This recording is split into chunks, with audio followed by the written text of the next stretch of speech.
Assalamualaikum warahmatullahi wabarakatuh. Eh, Anak-anak, materi pelajaran hari ini yaitu perencanaan bisnis. Nah, untuk bab pertama, kita akan mempelajari tentang lingkungan dan peluang bisnis. Namun hari ini kita akan mempelajari tentang lingkungan bisnis terlebih dahulu. Nah, apa sih lingkungan bisnis? Sebelum kita mengenal lingkungan bisnis ya, saya akan menjelaskan tentang bisnis itu sendiri. Bisnis adalah kegiatan yang dilakukan oleh individu dan sekelompok orang atau organisasi yang menciptakan nilai melalui penciptaan barang dan jasa untuk memenuhi kebutuhan masyarakat dan memperoleh keuntungan melalui transaksi. Sedangkan dalam ilmu ekonomi, bisnis adalah organisasi yang menjual barang atau jasa kepada konsumen atau bisnis lainnya untuk mendapatkan laba. Jadi, lingkungan bisnis yaitu faktor-faktor yang memengaruhi aktivitas bisnis dalam suatu lembaga, organisasi, atau perusahaan. Nah, pengaruh lingkungan bisnis ini terhadap perusahaan sangatlah besar. Karena apa? Karena lingkungan bisnis sangat berpengaruh terhadap kelangsungan hidup perusahaan. Selanjutnya, faktor apa saja yang mempengaruhi lingkungan bisnis?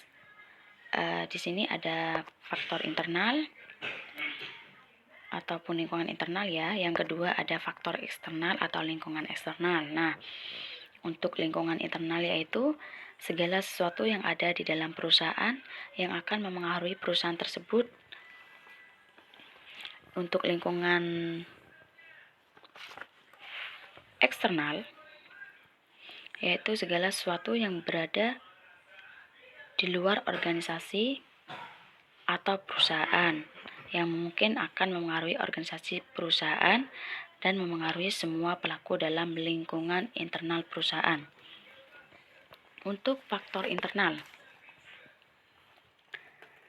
ada beberapa faktor yang mempengaruhi lingkungan internal ini. Yang pertama, ada sumber daya manusia, yaitu perusahaan harus memilih sumber daya manusia atau SDM yang berkompetitif dan berkualitas tinggi, karena SDM ini yang berperan sebagai partisipan utama dalam kegiatan bisnis. Yang kedua,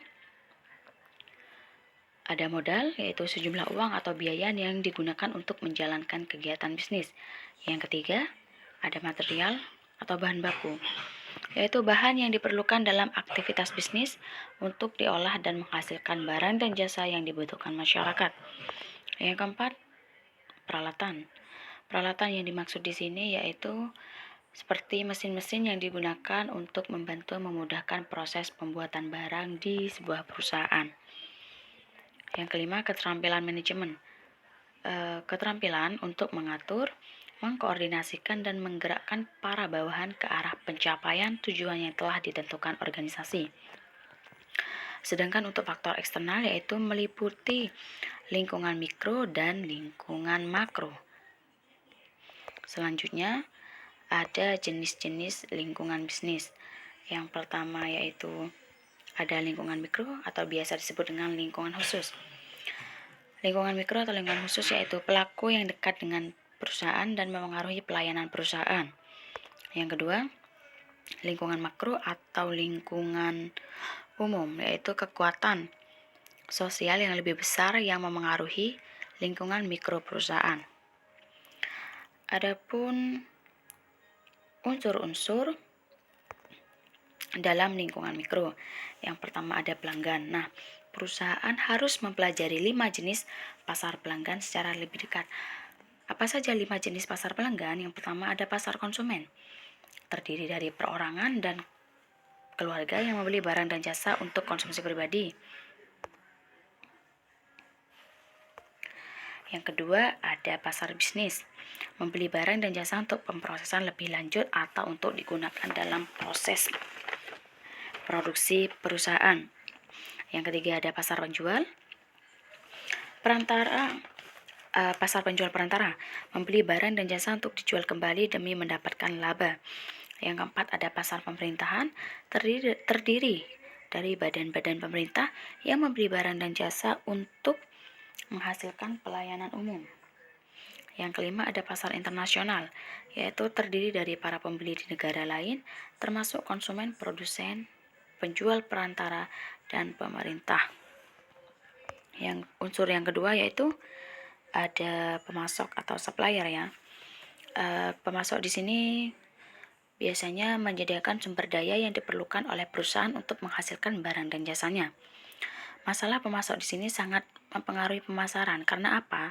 Karena apabila pemasok bermasalah akan mengurangi penjualan perusahaan dan mengurangi nilai kepuasan pelanggan. Yang ketiga ada perantara pemasaran. Perantara pemasaran di sini yaitu orang yang membantu perusahaan dalam mempromosikan, menjual, dan mendistribusikan produknya. Yang keempat ada pesaing. Konsep pemasaran yang berhasil apabila perusahaan dapat menyediakan nilai dan kepuasan pelanggan yang lebih besar daripada pesaingnya. Ada 3 faktor penting yang perlu diperhatikan mengenai persaingan, yaitu yang pertama masuk dan keluarnya pesaing, yang kedua ancaman produk atau jasa mengganti, yang ketiga kemungkinan terjadinya perubahan dalam strategi pesaing. Yang terakhir yaitu ada publik atau masyarakat, yaitu kelompok yang mempunyai potensi, kepentingan atau pengaruh pada kemampuan organisasi untuk mencapai tujuannya. Selanjutnya yaitu ada unsur-unsur lingkungan makro. Yang pertama yaitu ada pertumbuhan ekonomi. Pertumbuhan ekonomi yaitu proses perubahan kondisi perekonomian suatu negara secara berkesinambungan menuju keadaan yang lebih baik selama periode tertentu.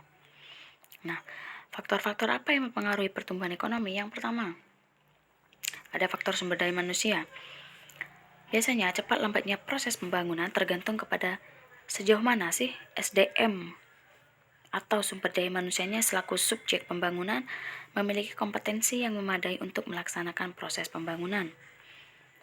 Yang kedua, ada faktor sumber daya alam. Sumber daya alam ini dimaksud yaitu seperti kesuburan tanah, kekayaan mineral, tambang, kekayaan hasil hutan, dan kekayaan laut. Yang ketiga ada faktor iptek atau ilmu pengetahuan dan teknologi. Perkembangan ilmu pengetahuan dan teknologi yang semakin pesat saat ini mendorong adanya percepatan proses pembangunan. Pergantian pola kerja yang semula menggunakan tangan manusia digantikan oleh mesin-mesin canggih yang mana berakibat pada percepatan laju pertumbuhan perekonomian.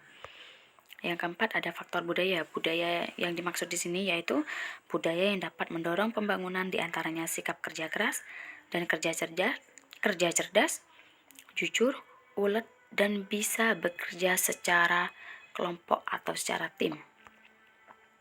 Yang terakhir ada SDM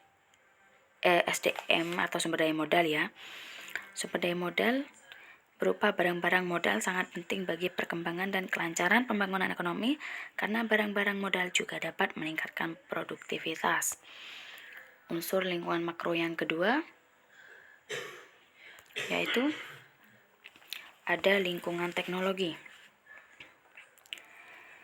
Banyak orang yang meyakini bahwa keunggulan daya saing melalui teknologi akan menjadi kunci pendorong bagi organisasi beberapa tahun mendatang karena pengaruh komputer dan teknologi informasi terus meluas dalam proses manufacturing dan pelayanan.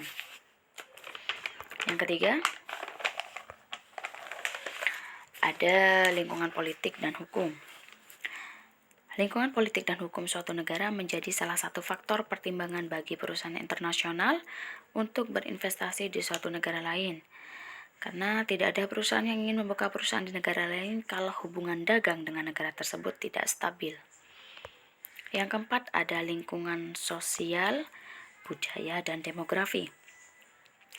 Lingkungan sosial di sini mencakup kebiasaan, istiadat, nilai, dan karakteristik demografi. Karakteristik demografi terdiri dari jenis kelamin, usia, tingkat pendidikan, lokasi geografis, pendapatan, dan lain-lain dari masyarakat di mana sebuah perusahaan beroperasi.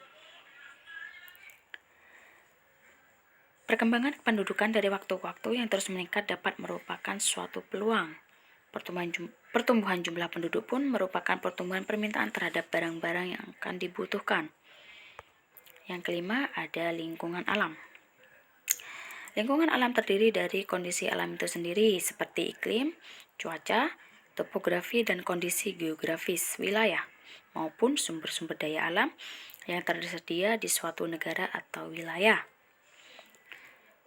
Dunia usaha harus mengambil peranan aktif dalam membantu memecahkan permasalahan lingkungan yang kini dihadapi masyarakat dunia. Sebagai contoh, dengan memperhatikan pengolahan limbah yang dihasilkan dari proses produksi. Yang terakhir yaitu ada lingkungan global. Lingkungan global yaitu lingkungan yang mencakup secara internasional dan salah satu faktor utama yang mempengaruhi bisnis, dikarenakan perusahaan besar maupun kecil yang ada di dalam negeri semakin ditantang dengan meningkatnya jumlah pesaing sebagai dampak dari adanya pasar global yang merupakan bagian dari lingkungan eksternal. Sekian penjelasan tentang lingkungan bisnis dari saya. Terima kasih dan selamat belajar.